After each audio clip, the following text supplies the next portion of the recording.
Okay, Lab 6, Network Traffic Analysis. Let's look at this PDF real quick. Now, Patrick was in my office today and verified the fact that sometimes I upload the PDFs onto D2L, but they don't update. We did how many times? I literally deleted it off of D2L, put new version on, made sure it was the correct version, and it wasn't there. It was the old version. So I ended up renaming it to get it to actually take. But I want you to learn how to analyze network traffic. I've actually done this in the real world quite a bit. Devin does this all the time. Do they do it manually? Not so much, but I'm going to show you a few things we can do with it. So we got some traffic. You want to see what's going on. A real world incident that I used it for was I had a server that every night at midnight the network card would go offline. So it did. It really went off. So I basically captured traffic over midnight to prove it to Dell, and they ended up sending me out a new motherboard. Had a same company, their network traffic was crazy busy and they couldn't figure out what it was. So what I did was I set up Wireshark, it was called Ethereal at the time, to generate 100 meg capture files. Because you can tell it, capture 100 meg. I did multiple of those over a period of time, with breaks between them, and went and looked at it, and it turned out the owner had 4 kids. They were all downloading and streaming music and all this other crap at work. And I reported to him like, oh, we would take care of that. And then the problem went away. So real world stuff for this. Okay? It can be used for a lot of stuff. Okay? You can use Wireshark or any other network monitor you want. It's up to you. There are tons of them out there. And I'm going to show you at least one today. Okay? Determine as much as you can. Basically, got to answer the questions below. I'm giving you Lab 6 capture.pcapng, which is up there. Okay? So submit your answers to the quiz. Here's the questions. How many packets, so on and so forth. You can read the quiz questions yourself. There's 20 of them, 5 points each. Okay? Patrick has already solved all but one. So I'm not going to go into detail on the questions, but I'm going to show you how this stuff works. All right. I have a file here. This is a capture file from last semester. So this is literally the one from last semester, so it's not being used anymore. But in here you can see all the different traffic. Okay. To figure out how many packets there are, just go to the bottom. There's 4,115. I mean, that's pretty simple so far. Okay. Everybody with me so far? Yes? Okay, pretty simple there. You can see the different types like FTP. A cool thing about this, say I want to know what happened in this FTP traffic. You can actually right-hand click and do follow stream, follow TCP stream, and it'll actually bring it up. There you go. I logged in with the username of test. My password was password1. I did a list. NLSC is list. I did change directory, list again. I changed into shows. I did a port command. I did another list. I did another port command, and then I basically logged off. So very easily you can follow entire streams of data to see what's happening. Now, the problem when you do that, you'll see it really took away all the rest of my data. This is all I got. All this stuff is gone. You need to go over here. This is the new version. Where is clear? Relax. Just go over a little bit. There it is. Okay, this is the brand new version. It's a little bit different. The older version stopped over here. Okay, but say we're up here in the middle somewhere. Let's pick something in the middle. Not ARP. Let's pick something a little bit better than ARP. Just get some TCP data. You can actually just click on something, follow a stream, and you can look at, now this one we're not going to get much out of, but you can see things. Okay, and depending on what it is, you might actually even be able to look at some of this data and find out what it is. It'd be nice if I actually picked one that was recognizable, but okay, this one here, we probably know what this is right here. Look familiar to anybody? So that's actually a GIF file, and you can actually view it as hex. There it is. So you can actually go in here, wherever that the GIF went. But you could actually copy this data out and do it just like you did in the manual file recovery project. You could. You could very easily extract data right from here. I did a demo a few years ago. It's up on YouTube, where I was actually streaming a video in YouTube, and I manually extracted it and saved it, and it worked perfectly. I'm not going through it again. It takes too long. But So it does have a lot of options. ASCII's probably the easiest to read because then you're going to see stuff, that's in text. Like there's that graphic again. Okay. I wonder if I highlighted it. Can I do that? So it's probably this. Can I highlight that to hex? No, it doesn't let me. Damn you. Okay, no, it didn't let me, but you can play around. So follow TCP stream is really nice. There's also a search. So I go up here and I'm going to answer a question. Maybe I want to know something about the FTP. Wow, they really changed this thing. Find packet. I want to get password. And I want to a string. That is like crazy different. Okay, there you go. I found each packet that has the word password in it. Okay. And if I go down here, I'm willing to bet, there it is, password required for test. So I very easily found the word password. You all see that? Pretty easy, okay? Maybe I want to find a shopping list or something. Shopping list. Okay, I got something here. Which packet are we on? We're actually on 13. You can see the frame number over here, 1331. 1331. Okay, is that the actual? Let's start from the beginning. Start from there. We're going to go for a shopping list. So that's probably not the one I want. Let's go for the next. Oh, no, this is it. See, look at the bottom here. Can you all see this? I know it's hard for you guys in the back row to see. Yeah, this is a fake shopping list for an exercise, for forensics. Okay. So you very easily can search for stuff, especially when you know what you're looking for.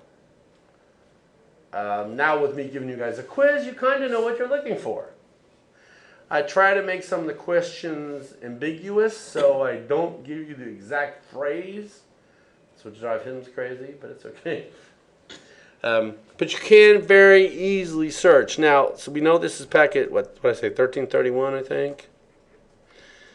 So 1331, I can actually go in here, and I'm going to follow the stream. And there you go. It actually shows me. Fertilizer, pipes, fuses, track phones, nails, and other stuff. This is a fake shopping list for forensics.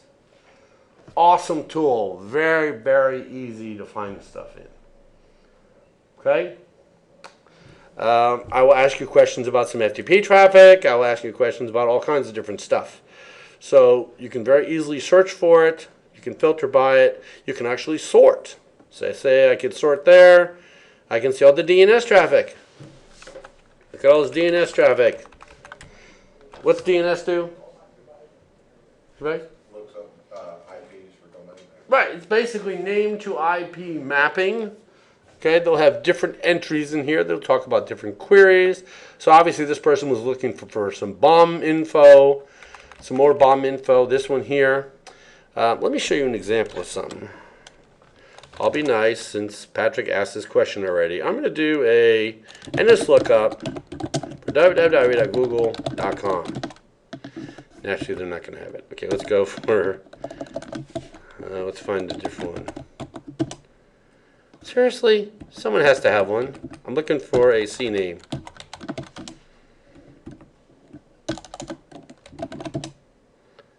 There it is. Okay.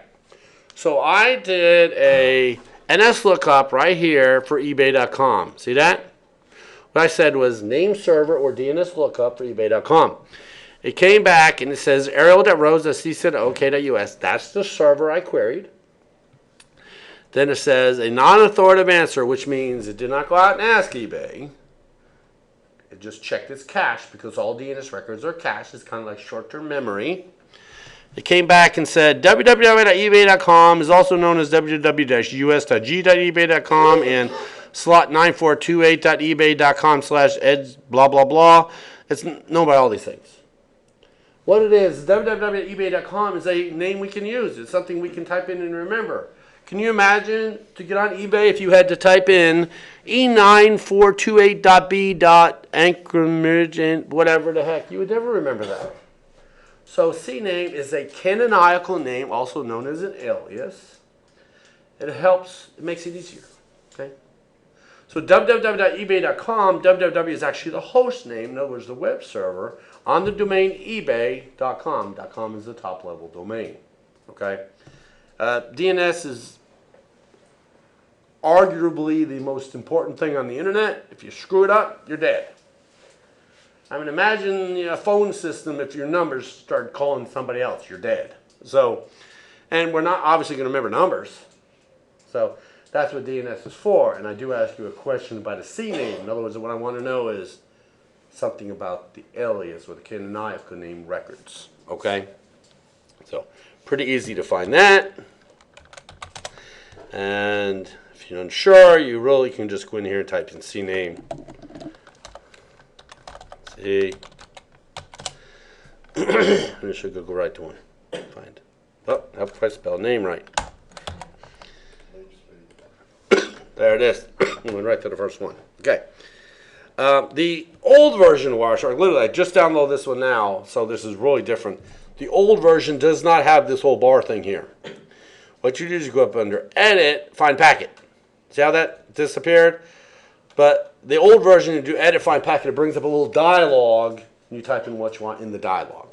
It doesn't have this little bar. So it's going to look a little bit different, but it's going to do the same thing. Okay?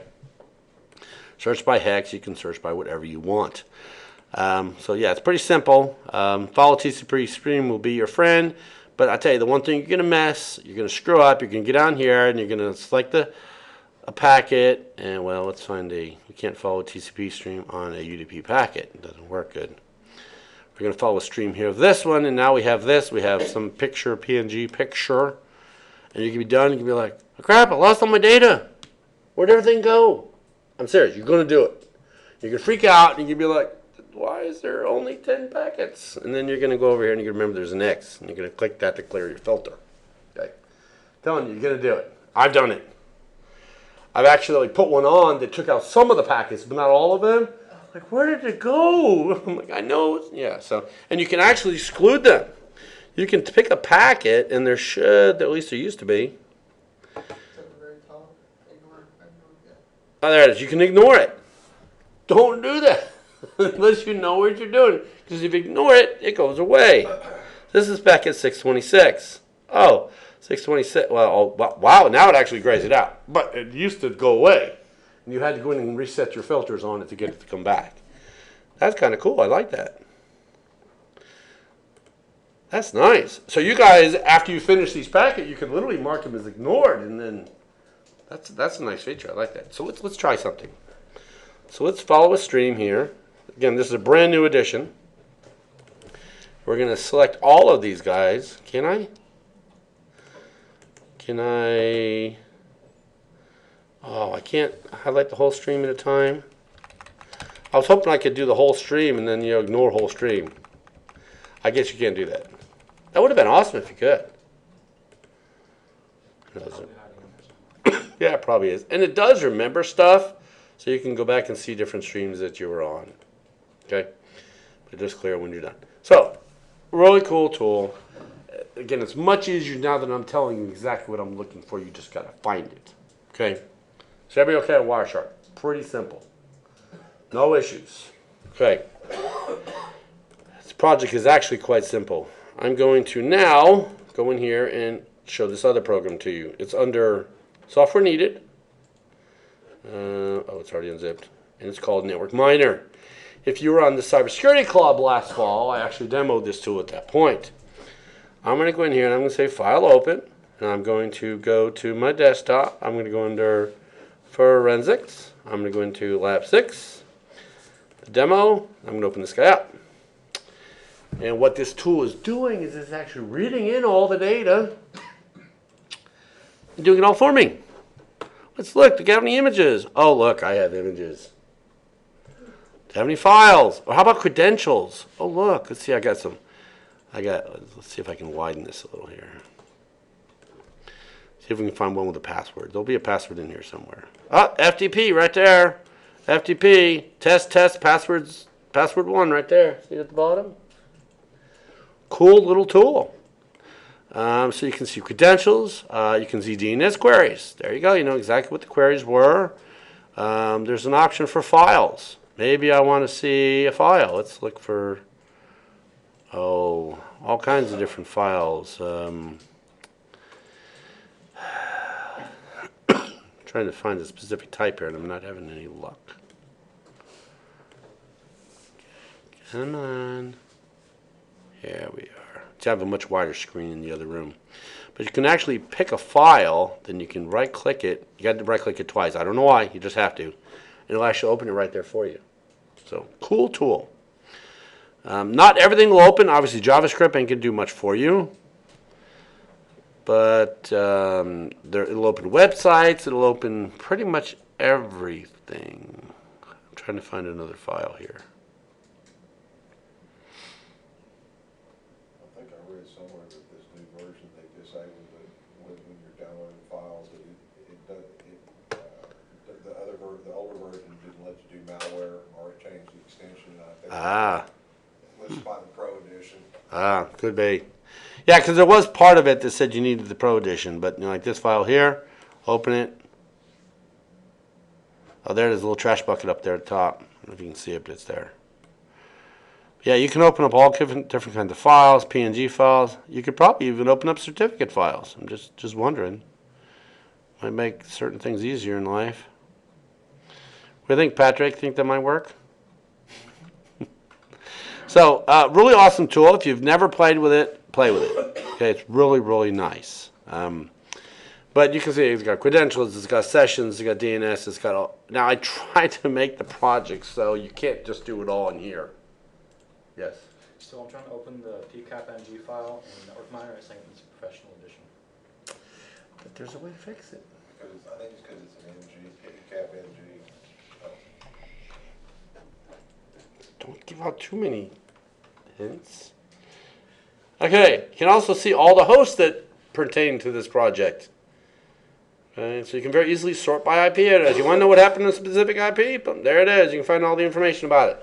So, really awesome tool. What this did was it took the capture from Wireshark and is just analyzing it in here for us. Okay, so honestly, you can get most of your assignment done in here. But please play with it in Wireshark as well. Now, when you're in here, like let's go to a credential. Okay, let's go back to that FTP credential. Okay, my screen's so much wider. This was in. Why doesn't it show me the packet number? Seriously? Or maybe let's go to files. Which one was I on that I wanted to see? Protocol. There it is. Frame number. That's what I wanted to see. So.